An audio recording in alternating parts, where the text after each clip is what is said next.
Olá! Hoje a gente vai conversar sobre uma coisa que acontece com muita gente, às vezes sem nem perceber: viver no piloto automático. Sabe aquela sensação de que os dias estão passando e a gente não está de fato no controle? É exatamente sobre isso.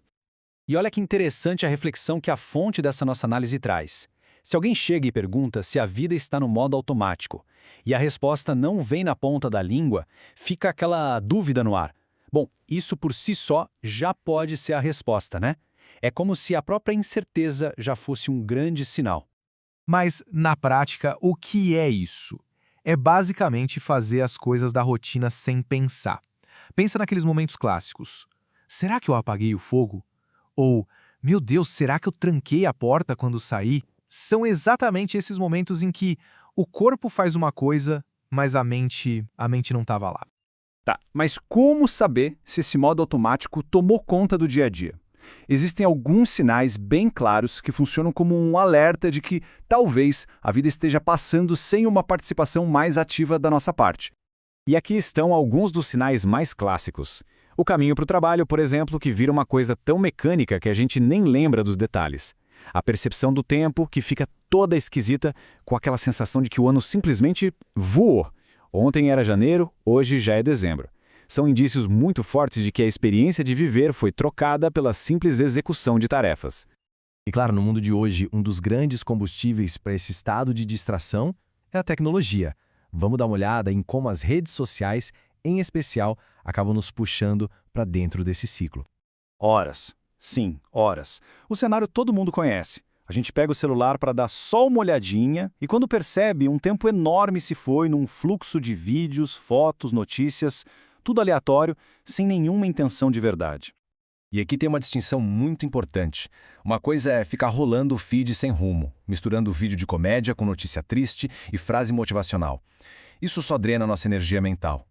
Outra coisa, bem diferente, é usar a internet com intenção, para aprender algo novo, como nesta nossa análise aqui. Uma coisa esgota, a outra constrói. Mas a boa notícia é que sair desse ciclo não exige nenhuma revolução na vida. Dá para começar com pequenas ações bem conscientes que já reconfiguram o jeito como o dia começa. Olha só que processo simples. Começar o dia com um sentimento de gratidão, que independe de religião, já ancora a mente no presente. Arrumar a cama vira a primeira tarefa do dia concluída com intenção.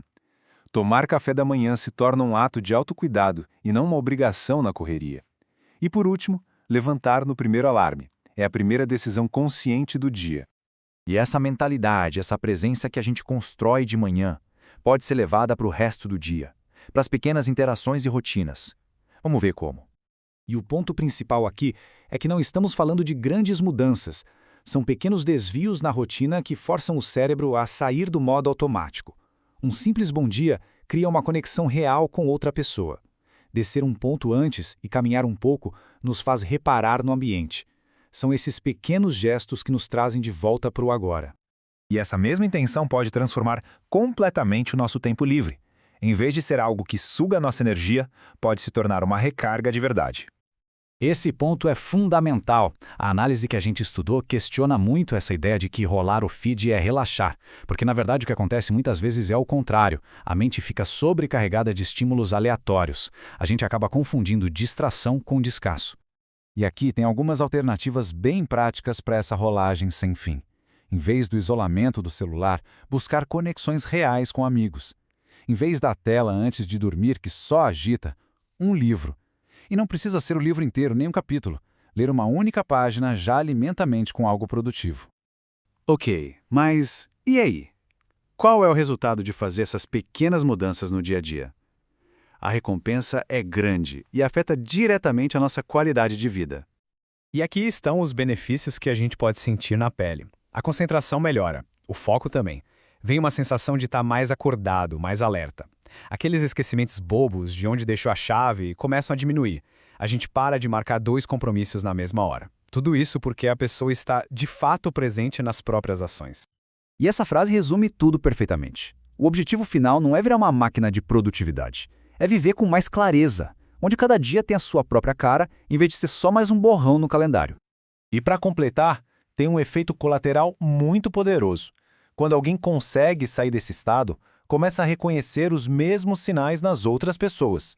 E aí surge a oportunidade de não só transformar a própria vida, mas de ajudar quem está por perto a fazer o mesmo. Então, a gente encerra com essa provocação.